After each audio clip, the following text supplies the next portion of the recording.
હરીફા હું કામ રાખવી? ચટણી છે હો. ચટણી નથી ખાવી, એટલે સમોસા જ ખાવા છે. ભોળા દાદા તમે તો સમોસું ખાવ. ના ના, મારે સમોસું નથી ખાવું.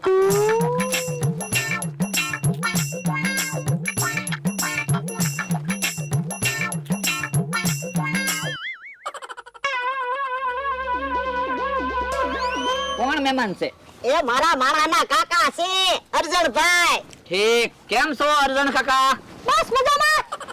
અર્જન કાકા હવે મારાથી સમોસા નહીં ખવાય હો. કેમ પણ તારાથી મેં વધારે સમોસા ખાધા ને? હા હો.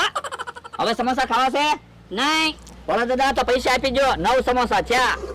એ હારું, 54 રૂપિયા આપું છું. 54 રૂપિયા નહીં, 900 રૂપિયા આપો. કેમ 900 રૂપિયા?